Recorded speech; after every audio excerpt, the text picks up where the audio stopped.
We proudly welcome artist Samantha Sherry as our sponsor on the How to Love Lit podcast. Sam is a world-class artist specializing in animal portraits. We invite you to check out her work at samanthasherry.com. Tell her Christy and Gary sent you. Again, samanthasherry.com.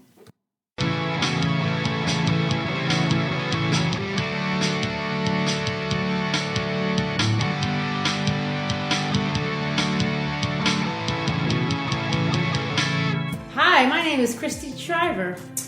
And I'm Gary Shriver, and this is How to Love Lit podcast.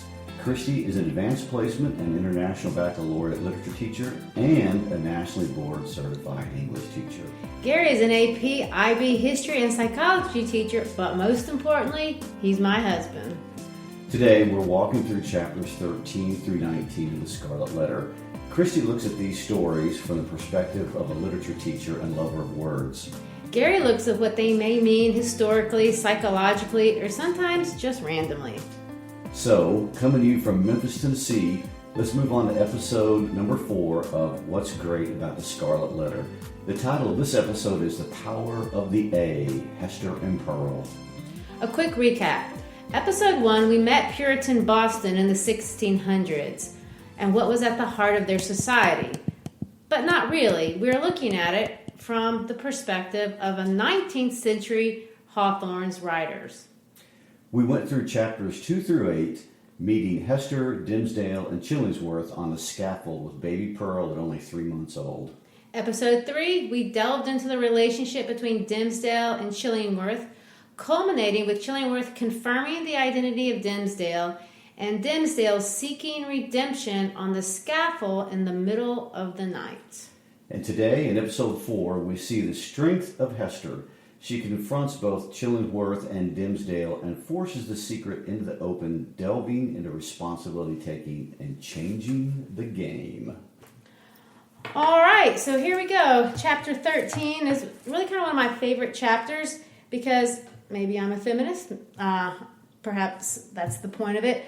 But we see Hester, and she's such a contrast to the two men that we saw in the previous chapters. It starts off with her really looking at Dimmesdale and noticing how weak he's become over the years. And her reflection on this is interesting to me because instead of, feeling sad or feeling guilty, she looks at it and she takes responsibility for it. And to me, that's what's the difference between her and these two men. She looks at them and she decides, there's something that happened and then there's something that I can do about it. And that's the difference. We also see that he highlights again Pearl's age. Pearl is 7. Now this is interesting from a literary perspective, and I don't know, this is the literary nerd in me to some degree, but the numbers in this book are super interesting. The people that count these things, and yes, there are such people, tell us that the number 7 is mentioned 47 times in this book. Somebody counted those. Mm-hmm. And guess what? The number 3 is mentioned well over 500 times. Now, from a literature perspective, and this just isn't American literature or even Western literature, but the number 3 and number 7 crosses all cultures and all mythologies. You can look at Indian mythology and from all over the world, and these numbers kind of come up, they're archetypes. And number 3 is kind of this number for the divinity. We see it in the Trinity. We see it in the Hindu God. So there's a sense of completeness, of oneness that emerges with this. And this number 7 is the number of completion. So Pearl's 7 years old. It's been 7 years, and we're getting ready to come full circle. And he's pointing this out once again. So we see Hester, after 7 years, she looks at what's happened to Dimmesdale, and she thinks about what's happened to her and what has become of her, and she's really going to ponder these things. Now, before it gets into what she decides to do, the narrator stops, and he kind of opens a parentheses, and he talks about what the world has decided in regard to Hester, and they've changed their mind about her. Ever since she was kind of isolated and thrown out of the world, she submitted uncomplainingly, and she took her shame And what she did with it, instead of just blaming other people or hiding out or shriveling up, she decided to become what it says, she became quick to acknowledge her sisterhood with the race of men whenever benefits were to be conferred. In other words, whenever bad things happened to other people, she felt a sense of compassion to them, and she felt inclined, I've suffered, I understand how it feels, and I'm going to take my suffering and I'm going to make it a positive thing. So the letter was the symbol of her calling. And the book says, they said that it meant able. So strong was Hester Prynne with a woman's strength. Well, it's interesting that you bring up the number 3 and number 7, because something that you pointed out to me when we were talking about the book earlier, something I was not aware of that I think people would like to know, is the whole idea that the plot is not necessarily the most important thing in the story. It's all these other elements. Or is that how you put that to me, how you stated that? Well, I just said great literature is never about the plot, because plots come and go, and plots can be familiar, plots can be redundant. Some of them we like, some of them we don't. But what we really want to read this book for, or any other great book for, is what is it saying about life? What is it saying about me? What is it that a person in the 1600s has in common with the person in the 1800s, has in common with the person today in 2019? And the truth is, this idea of shame and how we respond to it is a part of the human condition. I have felt shame, and I've had to think about, what am I going to do with that shame? Am I going to be a Hester? Am I going to rise and make it a sense of strength? Am I going to embrace it, take responsibility for it, even though that comes at great cost? Or am I going to hide like Dimmesdale? Or am I going to suck into bitterness and blaming like you see in Chillingsworth? So these are things that are human, and authors tell us those things. So here in chapter... I think that's interesting because as the non-expert here, most of us would be reading for the plot. We'd be looking for the storyline and maybe missing these more subtle things. And there's a couple of things that really stood out to me as I go through chapter 13 right here. Suffering and isolation has made Hester empathetic. And like you pointed out, not bitter like most people would have become. And Hawthorne refers to her at one point as even being a sister of mercy. Now, that's a couple of things that stand out to me about that from a historical perspective. Number one of which, that's a Catholic reference. And we're in puritanical New England at this time period. I don't know if Hawthorne meant that as any kind of a dig or not. I wonder if the readers in the 1850s would have spotted that. And then he goes on later on in the book to make this quote, that she might come down to us in history hand in hand with Anne Hutchinson. Now, I know that the people in the 1850s New England would have understood the Anne Hutchinson reference. We referred to her way back in one of our earlier episodes. So I'm wondering, is he taking a dig here at the culture of that time period as he's contrasting that with Hester's more saintly attributes coming out because of suffering? Well, he's clearly taking a dig because he makes this is a personal book. It's also a political book. And the political scene, or the political sense, is he's attacking the hypocrisy of the culture in which he lives. But to speak to your Catholic point, he brings it again. Catholics have a reputation. Sisters of Mercy have a reputation. You think of Mother Teresa as being almost non-human.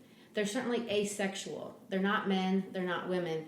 And so when he uses the term Sister of Mercy, that's what he means. And he's describing Hester in this chapter as basically saying she's lost what it means to be a woman. He is saying it's a sad transformation. Her hair has been cut off. It's completely hidden. Everything that was beautiful about her. In fact, it says this. Had there been anyone to love her, there seemed to be no longer anything in Hester's face for love to dwell upon. Nothing in Hester's form, though majestic and statue-like, that passion would ever dream of collapsing in its embrace. Nothing in Hester's bosom to make it ever again the pillow of affection. So no one is going to love her. She's been completely neutralized. Yes. And it says that because of that, the Scarlet Letter had the effect of the cross on a nun's bosom. Mm-hmm. And so in that sense, yes, she's a sister of mercy, but in the sense that she's not a member of the human race anymore. She's been completely isolated and neutered. It says standing alone in the world.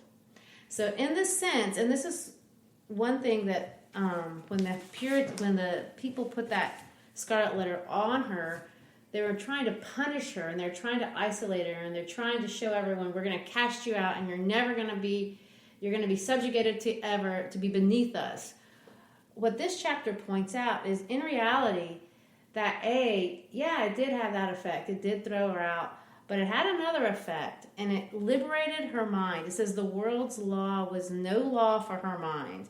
So because they had thrown her out, she was able to think thoughts that they compared to the Enlightenment. And they said that nobody else was thinking. She could dare to dream. And in this sense, it says the Scarlet Letter had not done its office, because it was not designed to do that. Which is a very interesting psychological point, because anytime you take someone and you make them an outlier, they are always faced with that choice. And making a person an outlier, especially in the Puritan church sense, created a point of view that you could not have otherwise, and it gave her a sense of reality that those who were still back in the groupthink could not even grasp. Right, and that's the groupthink that we're talking about. And being out of the groupthink, she looks at Dimmesdale and sees that he's stuck. He's mired in that. And she says, ugh, she could not but ask herself whether there had not been originally a defect of truth, courage, and loyalty on her own part in allowing the minister to be thrown into position where so much evil was to be foreboded and nothing auspicious to be hoped for. Now, this is amazing to me, because it's not her responsibility for him to be strong. It's his. But she feels sympathy because she knows he can't see it. He's stuck. Right. And she's out. She's almost hovering above the situation and seeing the ridiculousness for what it is, and feeling pity for somebody who can't see the ridiculousness. So she climbs her way then to a higher point, and it says this: she resolves to meet her former husband. And this is going to be the game changer. Literature tells us, you're talking about the plot a minute ago. Every kid who's gone through middle school knows that there's certain things that you expect in a plot. You have the exposition, then you have the rising action, and then you have the climax. Now, they tell you that the climax of the story is the most exciting part, but it isn't. The climax of the story is when something happens, the protagonist makes a decision and does something from which there is no return. And she's getting ready to get to that place where she's going to make a decision from which there is no return. And that's where we jump into chapters 14.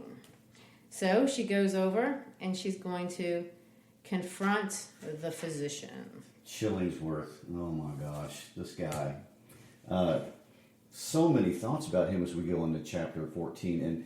And this is chapter 14 begins, Chillingsworth and Hester meet, and she is uneasy. She knows what's on her mind to do, and he detects her uneasiness. And I don't know if it's a literary theme or not, but all these characters throughout the book are always having these intuitive experiences.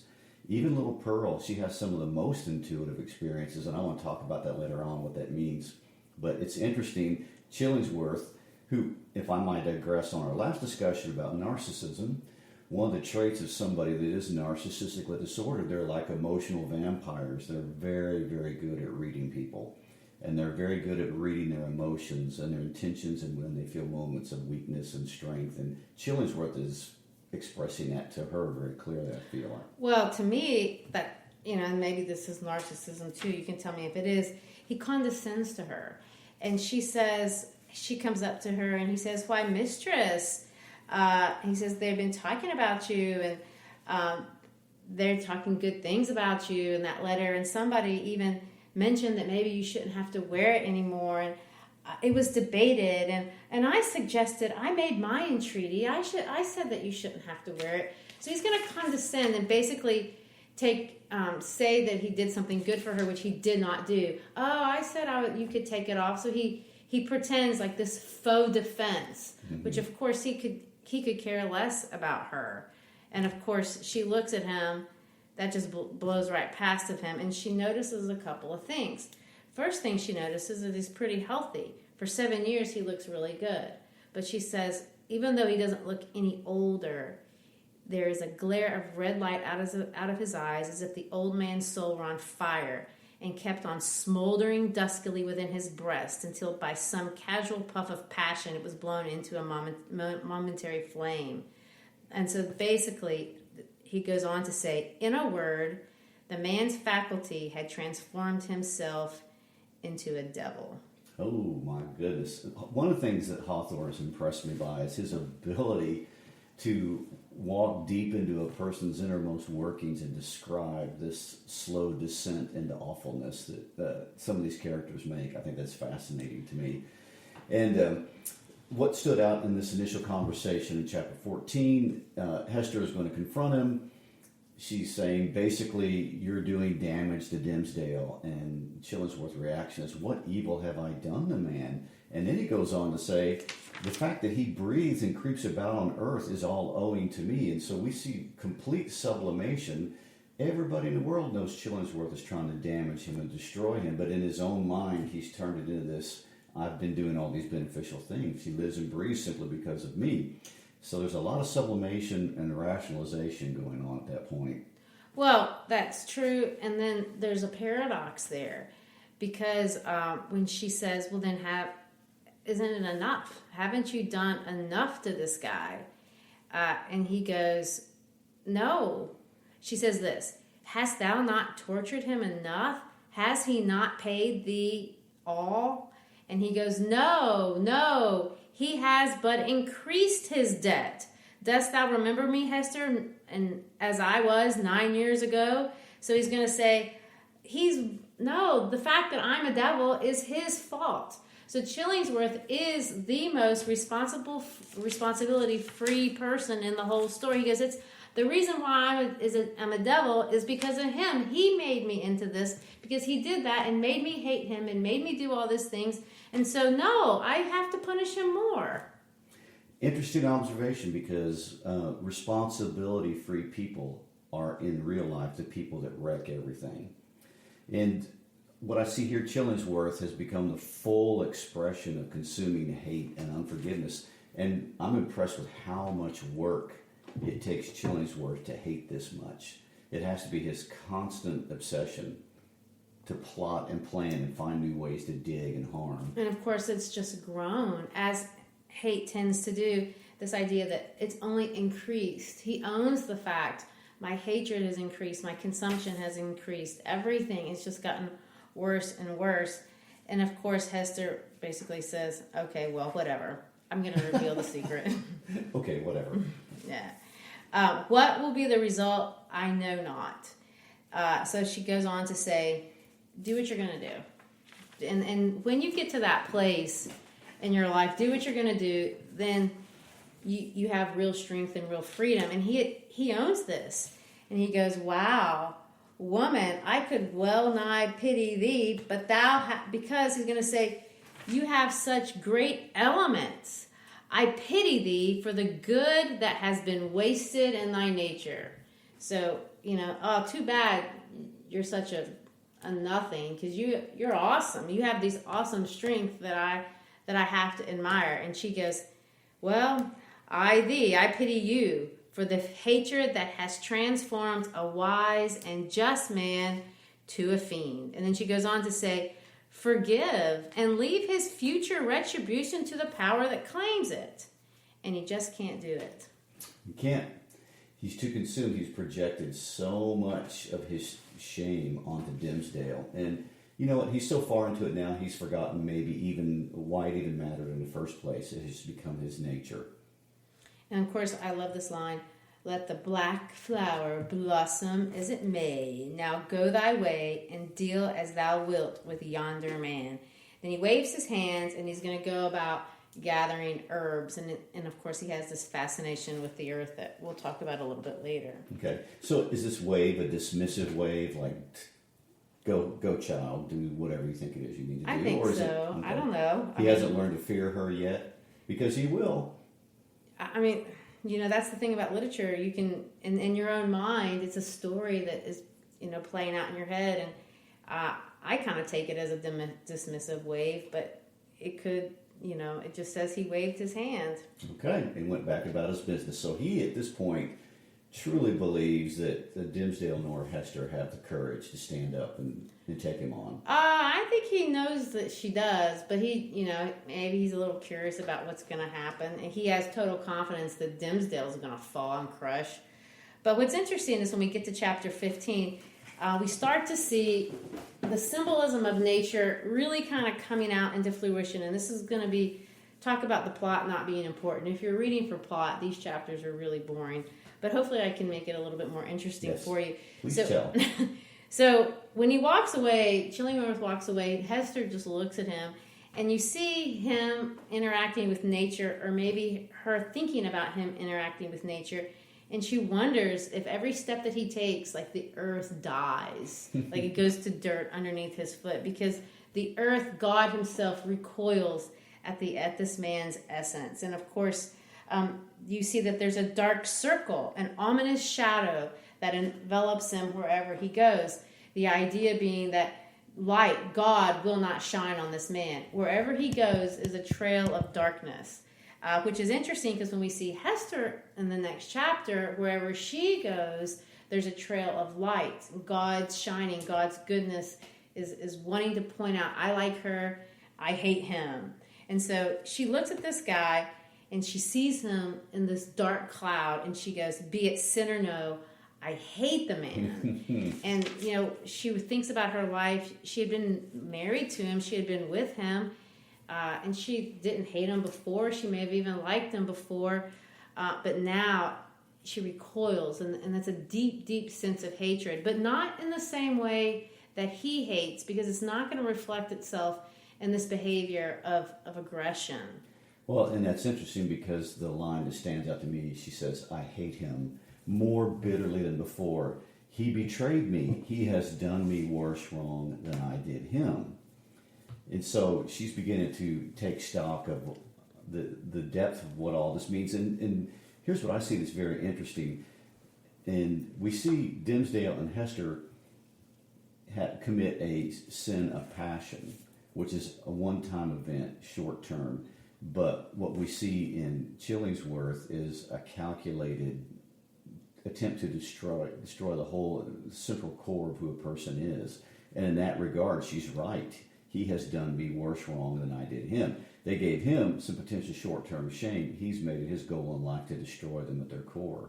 And Hawthorne makes that distinction more than one time. In Hawthorne's interpretation of good and evil, evil is deliberate cruelty towards others, hate, and you can be cruel to people accidentally. You can hurt people, and people do. Hester has hurt Pearl. Pearl's life has been defined by this event that's not her fault, and Hester understands that. And we see her struggle with that. She worries if it had been better if Hester had not been born, because of the guilt that she feels. So you can hurt people unintentionally. But then there's this side that he's making a very strong distinction of people who hurt deliberately and willingly. And that's a truer and deeper evil that he's really trying to express. Well, as being the non-literature person here, I appreciate you saying that, because that is the vibe that I'm getting, that he's really portraying the very two different types of injury in people. And one is worse, no doubt. All right, we switch gears, and we're going to see Pearl, and all this stuff about Pearl interacting with nature is that thing that I wanted you to see. Nature loves Pearl. Nature plays with Pearl. The idea is God is amused. God is caring for her, which is nice to think. I don't know, you can have any kind of understanding of who God is. You may see the Christian God as a personal God. The God of Hawthorne isn't necessarily the Christian God. He's not really a personal God in the sense that a Christian would define the deity. but it is an interacting goodness. And you see her playing in the pool and the boats and the sun is and the breeze and it's wild and it's free and it's beautiful. And all this is interacting with Pearl. And then she makes the letter A. And it brings us back to the big question of what does the letter A mean? The A is a constant motif in the book. A motif is something that repeats itself. So it's the title of the book. So it means it's the most important thing. We start with the A, which clearly means adultery. Then you see it mean angel when it's up there on that scaffold. And then you see it mean Abel. But it's always been red. And now you see that it's green. Now, green is another archetypal color, and it's the color of nature. It's the color of life. And when he makes the A green, he's saying something very important in my mind about what shame can do. Shame can hurt you, and it does hurt you, and the adultery did hurt her. But shame can be a source of life in a very interesting sense. And he gives it life. It doesn't have to be death. And so Pearl she changes the color of the A and she puts it on her chest and she makes it out of nature. And of course she says, Mother, it is the great letter A. The great letter A, it is indeed changing. And Pearl, again, to me, just this fountain of intuitive thinking starts a conversation talking about her mother's Scarlet Letter and then out of nowhere says, brings up Dimmesdale. Why does the minister keep his hand over his heart? And Pearl is connecting the minister's heart and Hester's letter, and it's this intuitive childlike sense that she's bringing those two letters together and see them connected. Well, she says it's the same reason. You wear the A for the same reason that the minister keeps his hand over his heart. And of course, that's what I find fascinating. This is a 7-year-old child. 7-year-old children usually are not very abstract thinkers, and she's never seen the letter A on Dimmesdale's chest. She just sees the passion that he has, and somehow she has sensed a connection between her mother and Dimmesdale, and she comes out with it. Well, and it's interesting. Hester really wants to tell her what it means, and she goes, what reason is it? And you see it in her mind, and you see this mental struggle. She wants to tell her, but she knows, as every mother does when you're talking with a child about complicated things, that she can't understand it, not in the sense that she wants it to. And she's afraid that the child will judge her. She's afraid that she'll lose the relationship with the child. And she says, I can't tell her, I can't pay it, I can't do it. It's not the price of the child's sympathy. And so she does something that she had never done. She flat out lies about why she wears the letter. And she says, I wear it for its gold thread. Interesting. Because she's calculating this conversation with Pearl, and she's thinking Pearl is almost capable of intimacy. Pearl is almost able to take a step out of a mother-child relationship and become more, and then she backs away from that. Well, and you have to remember, Pearl is a broken character. She's restless. She knows that there's something wrong. She's got this sense of rebellion. She's got this sense of anger inside of her. And even she really can't understand it. And she is extremely unsympathetic to her mother in every way, at all points in this book. All right, when we get to chapter 16, now we go to a forest walk. And of course, this is great because this is where we're going to meet the Reverend, and we're going to have this big encounter, and we're going to change the game. Reverend Dimmesdale is coming down the road, and we have this, what would seem to be an awkward conversation between Pearl and Mother, and they're talking about the sunshine. The sunshine does not love you. It runs away and hides because it's afraid of something on your bosom. Now see, there it is, playing a good way off. Stand you here and let me run and catch it. I am but a child. It will not flee from me, for I wear nothing on my bosom yet. And of course, we're seeing that thing that I told you about. The light doesn't shine on Hester. It won't shine on the A. And Pearl is mocking her mother in that way. The light lingers on the lonely child, but it won't shine on Hester. And of course, this means, the obvious meaning is, well, God doesn't like Hester. That's how Hester feels about it. God doesn't like me. I did a bad thing, and God won't forgive me. God will never forgive me. And then we get this ridiculous story about the black man in the woods, which is, again, a political commentary of Hawthorne, making fun of the superstitions of the Puritans, and really not really superstitions as much as the way they black and whited everything in their world. What do you think about that? Oh, I think that's an interesting theme that he hammers out a lot. And he does turn the Puritans into a strong man, into a punching bag that he can use. And there's some references later on that we'll address where I feel like that really comes out. So, like I said in the beginning, I defended the Puritans. They're not as bad as Hawthorne's made them out to be. No, but people are, and we do. Well, people can be. And, there's nothing like moralizing. And what's interesting, a little side note, is that psychologically, sometimes morality is about power. And they certainly use morality as a will to power over people in the group.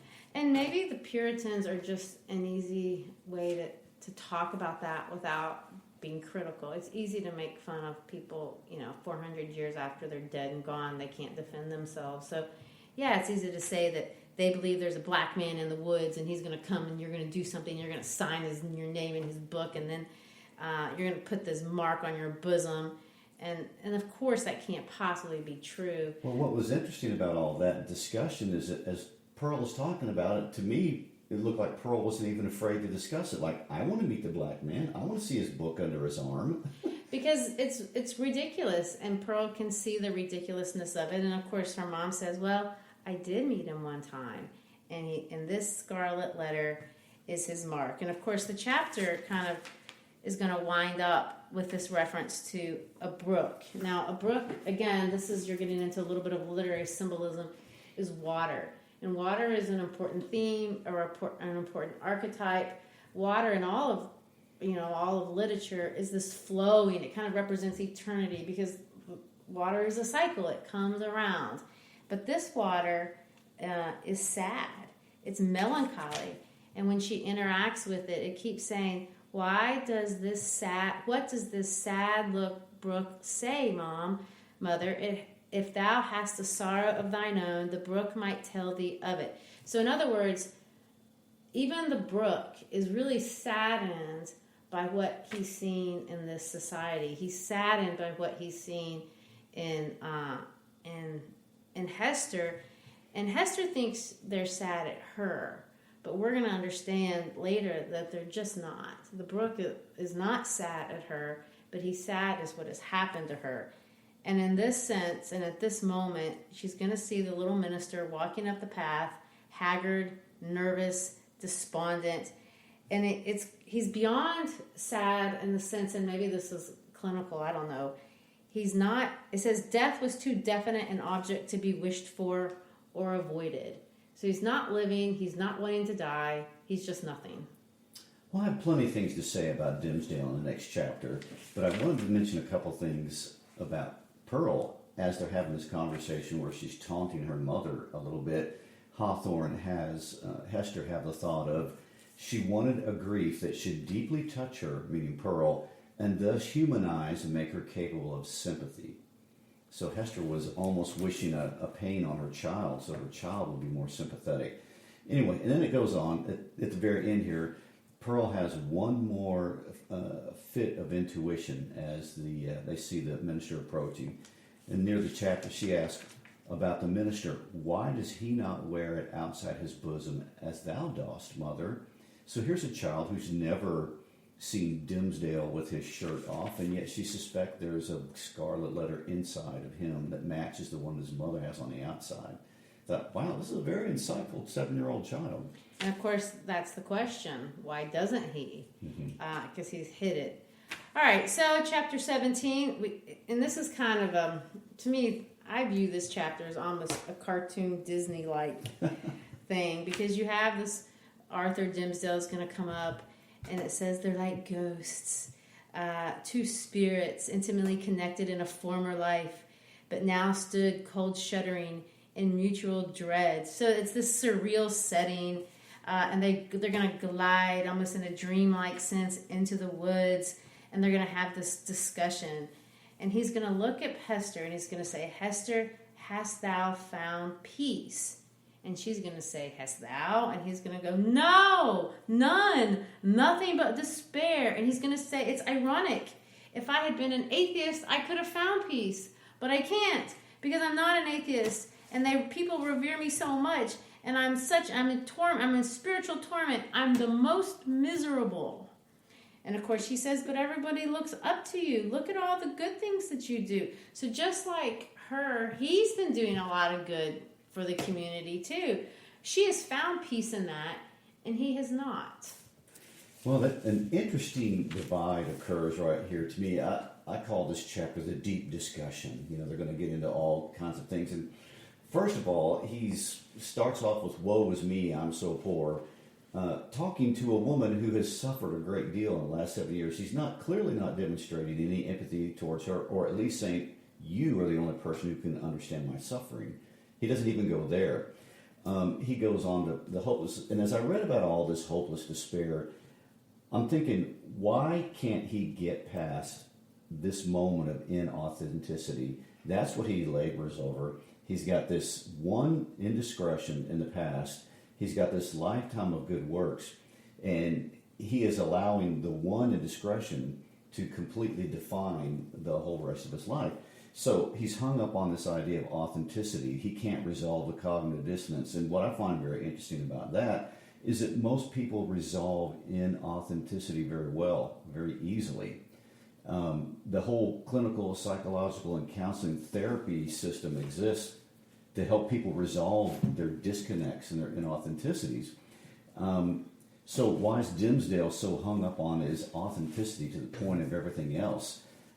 Even preachers can be very good at rationalizing their sin, and they don't seem to suffer at all the way that Dimmesdale's made himself suffer, because he can't resolve one mistake with the rest of his life. And I think it's really interesting because Walt Whitman, one of the writers of the day, one of my favorite quotes of his is, "So I contradict myself." There's an air of cavalierness about, so I'm wrong. But anyway. Well, Walt Whitman was really honest about what it means to be human, and Dimmesdale isn't. He has this black and white notion of right and wrong, and good people do this, and bad people do this. And so if I'm going to be a good person, then I have to be all this. And if I make one admission, then that makes me a bad person. So I can't be responsible for that, because I'm not going to be a bad person. You're going to be a bad person. And really, black and white thinking is childlike thinking. And we have Pearl exhibiting this complex, intuitive adult thinking, and Dimmesdale showing all this simplistic childlike reasoning. And he really makes me mad because... he's wearisome. I'm tired of him. Well, and he's so, I hate to say it, damn selfish. Here he is talking to this woman who has suffered publicly way more than him, and we have to talk about him. He even makes her suffering about him. He goes, "Happy are you, Hester, that wear the Scarlet Letter opening. Mine burns in secret." So in other words, my problems are worse than your problems, and I want us to make that clear. And not only that, I have this problem of everybody loving me and thinking I'm so wonderful, and it's such a burden. That does fail the say out loud test. Oh, it's horrible. And she tries to correct them, and she says, you've done all this stuff. You have deeply and sorely repented. Your sin is left behind you in the days long past. So basically, get over yourself. Live in the present. Let the past go. Is there no reality in the penance thus sealed and witnessed thy good works, or wherefore you should it not bring you peace? And here we see how shame has liberated Hester at this point, and shame has confined Dimmesdale. There just couldn't be a more stark contrast between the two and how they process the sense of shame. And that's almost not even the main point of where this chapter is about. She's there to tell him something. Well, and he can't think past it. He can't think past it because he goes on to say, ironically, if there was just one person in the world that knew, that could understand what I'm going through, I think that I could survive. And then she's going to say, well, now that you bring that up, there might be this one person, and then she's going to break it out and say, he's going to say, an enemy and under mine own roof, what mean you? And then, of course, when he finds out that she's known this whole time, he's going to fall down on the ground. He's going to say, oh, Arthur, forgive me. And again, she takes the responsibility. In all things else I have striven to be true. Truth was the one virtue what I might have held fast and did hold fast through all extremity, save when the good, the life, thy fame was put in the question. But then I considered into a deception.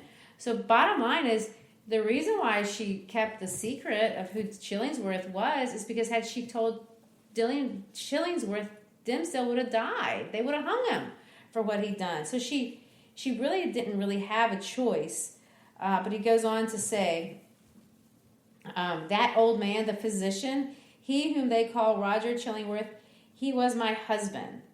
The minister looked at her for an instant with all that violence of passion, which intermixed in more shapes than one with his higher, purer, softer qualities, was in fact the portion of him which the devil claimed, and through which he sought to win the rest. Never was there a blacker or fiercer frown than Hester now encounters. So he looks at her with a devilish and demonic look that he's never looked at anybody else. And of course, he sinks to the ground and buries his face in his hands. And now we see another example of Romanticism, because when he pulls himself together, he says, that old man's revenge has been blacker than my sin. He has violated in cold blood the sanctity of a human heart. Which is absolutely true. But I want to back up, because he goes on, before he says that, he says, I can't forgive you. And of course, she goes into mommy zone. I love this, because he's acting like a child, so she's going to treat him like a child. She goes, yes, you can. Thou shalt forgive me. You're going to forgive me? And at the end of this, he's going to say, okay, I forgive you, Hester. You know, he just obeys her. I freely forgive you. May God forgive us both. And then that's, of course, the line that you just recited. And then he's going to say, what we did, thou and I, we never did what he did. And of course, she said, no. For as evil as it was, as wrong as it was, as against the law as it was, it had a consecration of its own. We felt it so. We said so to each other. Hast thou forgotten? And you see this admission of, after all these years, she loves him. And as they continue that discussion, he's going to come back to a theme and end up on this idea. And he's going to say, the judgment of God is upon me. It's like he can't just stay in the moment.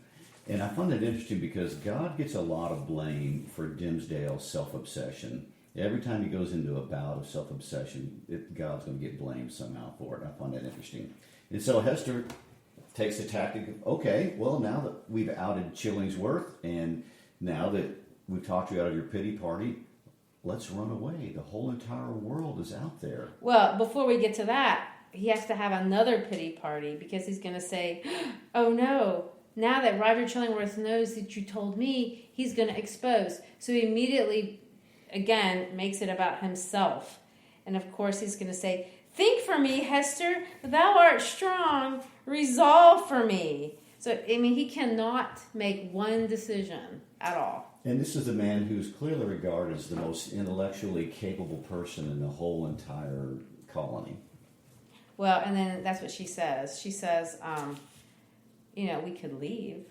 And you have to wonder what has given Hester strength and what has done this to Dimmesdale. Surely he wasn't always this horrible. She wouldn't have liked him. But I don't know. Is there an answer to that? Oh, only in Hawthorne's mind. So they make this decision. She's going to say, well, the world is bigger than this town. You are free. You can go. There's a broad path to the sea. And he's going to say, she says, you can go to the Indians. You can go to Europe. You can go anywhere else. And he's going to say, I am powerless to go. Wretched and sinful as I am, I have had no other thought than to drag on my earthly existence in the sphere where Providence hath placed me. Again, like you said, putting it on God. God has called me to this spot, so I'm going to stay here. I'm not even going to think about any other thing. And it isn't God. What is it that's making him not leave? Well, to me, he's like an abuse victim that has lost all of his sense of self-efficacy, which Hester seems to be finding. And because Hester's on the outside, she has the outsiders, the outlier's point of view. She's starting to gain a level of self-efficacy that she can make things change. And he's not there yet. Well, she's giving him a little bit of a pep talk. She's going to go into this mommy mode, and she's going to say, thou art crushed under the 7 years' weight of misery, but thou shalt leave it all behind thee. It shall not cumber thy steps as thou treadest along the forest path, neither shalt thou fright the ship with it, if thou prefer to cross the sea. Leave this wreck and ruin here where it might have happened. Meddle, it's hard to read this because it's in that crazy dialect, but meddle no more with it. Begin all anew. Hast thou exhausted possibility in the failure of this one trial? Not so. The future is yet full of trial and success. There is happiness to be enjoyed. There is good to be done. Exchange this false life of thine for a true one. Be if thy spirit summon thee on a mission, a teacher, an apostle of the red man, or as is more thy nature, a scholar or a sage, the wisest as most renowned of the cultured world. Preach, and these are short periodic telegraphic sentences to highlight the emphasis here. Preach, write, act, do anything save to lie down and die. Give up this name of Arthur Dimmesdale and make thyself another. The idea being, don't be defined by anything except for the future and who you want to be. And I see that as we end chapter 17, Dimmesdale is going to resist every positive thought. He is fighting any positivity from Hester, tooth, fang, and claw at this point. But that will change. Well, and it comes down to something that you've told me before in other contexts. He can't get out alone. And when people get stuck in abuse or whatever it is, they can't get out. And he says, alone, Hester, I can't. And when she says, thou shalt not go alone, then all was spoken. In other words, the game changed. He goes, oh. Yes, there's a lifeline. There's somebody else to help give me some courage to do that. And yeah, that's very, very common. Abuse victims many times don't get out of their abuse alone. Somebody has to find a way in there to help them, just like Hester has done. And of course, chapter 18 is just kind of fun. So this is a change. Author gazes into Hester's face, and there's going to be hope and joy and boldness, things that are different.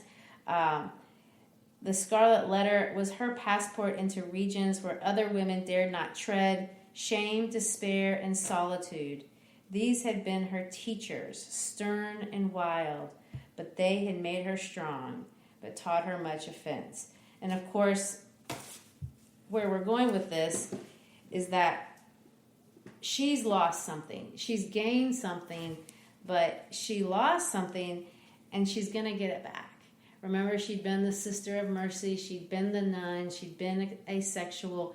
And he can give her something that she couldn't give herself. And he could love her. So we see this in a minute. They decide to flee. The decision was made. A glow of strange enjoyment threw its flickering brightness over the trouble of his breast. And he's going to say, do I feel joy again? And he starts to change. This is already a better life. And she's going to say, don't look back. The past is gone. And then when she does this thing that you see in Disney movies all the time. Like the woman takes off her hat and her hair, and she's going to fling it into the wind. And she, shakes her head, and the hair comes down, taking it from her bosom. She takes the A, and she's going to fling it as far as she can. And it's going to hit the edge of the brook, but unfortunately it doesn't fall in the brook, which is a little bit of a negative foreshadowing. But when that happens, beauty comes back. She takes the cap, and it says this: a crimson flush was glowing on her cheek that had been so long pale. Her sex, her youth, the whole richness of her beauty came back. from what men call the irrevocable past, and clustered themselves with her maiden hope and a happiness before unknown. It says, all at once, as with a sudden smile of heaven, forth burst the sunshine, pouring a very flood into the obscure forest. And this is nice, because what has happened is she takes off the A, she takes down her hair, she looks at Dimmesdale, there's love, and the heavens open up and sun shines down. And the reader understands for the first time it's dark, not because God didn't like what she did or who she was, but he didn't like that she was wearing her shame.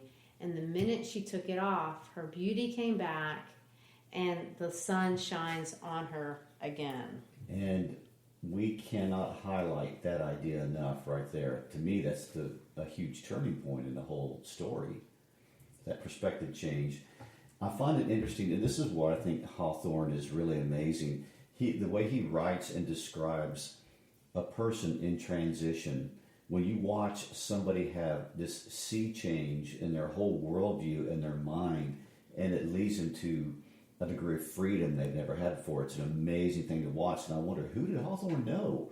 What person did he see this in? Because it's an amazing thing. And he says, the stigma gone, Hester heaved a long, deep sigh in which the burden of shame and anguish departed from her spirit.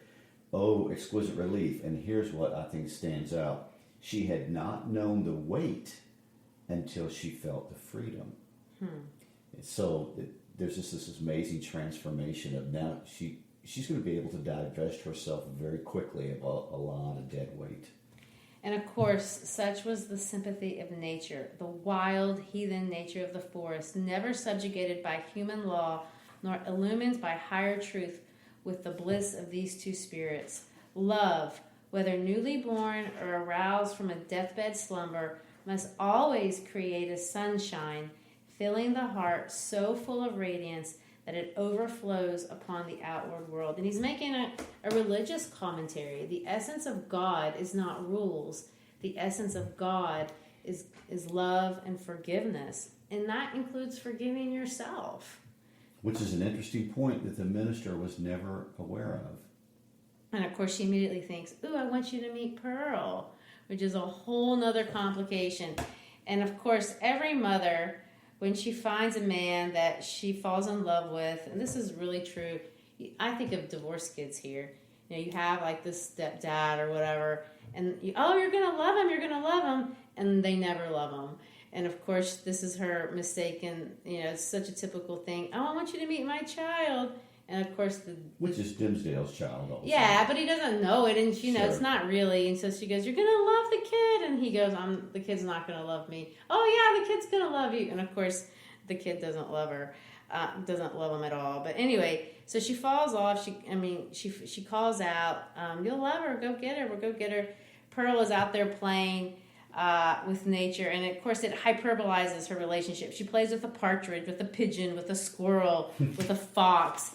And at one point, and of course Hawthorne says, maybe this isn't true, but they say that a wolf came up and smelled of Pearl's robe and offered his savage head to be patted on by her head. So all of nature it bends to Pearl. She is the embodiment of this wild, she's the embodiment of this wild expression of love, which is of course the love of Pearl, of her mom and her dad. So they come in there and he's going to meet her that will love her dearly. And of course, they're going to introduce each other, and that doesn't go as well. It goes as well as you would expect, but not as well as Hester expected. So she's actually going to comment a little bit about that. She says she's fitful. She's a fantastic little elf. She says, I know that there's stuff wrong with her. But she loves me and she will love you. And of course, he remembers that she has been kind to him. Do you remember? Mm-hmm. Yeah. Mm-hmm. And he does too. He goes, twice in her lifetime, she was kind to me. And she's going to say, and you pleaded so bravely on her behalf. She'll remember that. And of course, Pearl shows up. She's this beautiful embodiment of all that is good in the world. but she senses there's something going on between this man and She her mom. does, and that's what stood out to me. They're trying to summon her to come meet them, and it says the child and mother were estranged, but through Hester's fault, not Pearl's. Since the latter rambled from her side, another inmate had been admitted within the circle of the mother's feelings, and so modified the aspect of them all that Pearl, the returning wanderer, could not find her wanted place and hardly knew where she was. This highly intuitive child automatically felt displaced by Dimmesdale being in the picture. Well, and every kid understands that. You're threatened. Wait, my mommy loves me. Who the heck are you? And of course, she looks at her mom, and there's a couple things that are physically different about her mom that bother her. One of them, of course, is her hair, and the other one is the A. So what does she do? She gathers up the heavy tresses of her hair and confines them beneath her cap, and then she takes the A and she's going to put it back on. And she says she had drawn an hour of free breath, but after that she's going to put that A back on. And of course, spoiler, she's never going to take it off again. And of course she says, Hester says, you're not being kind, because she's talking to the way, it's kind of funny. Dimmesdale in this awkwardness, he's trying to connect with the child, and I can imagine, I want this kid to like me. So he goes down and he tries to kiss her, and she just super reacts to this. She runs to the brook and washes it off. That's about as much rejection as you can manage for a 7-year-old. Yes. And then she asks this question, doth he love us? Will he go back with us hand in hand, we three, there's that number again, together in the town? And of course, Hester says, no, he's not going to. And will he always keep his hand over his heart? And of course, the mom is a little bit annoyed, of course, by this. And of course, at the end of the chapter, we have the scene with Pearl and the kiss. And then we end the chapter, and now this fateful interview had come to a close. The dell was to be left a solitude among its dark old trees. So we have this vision of nature. What does nature think about all this? With their multitudinous tongues, which whisper long of what had passed there, and no mortal to be the wiser.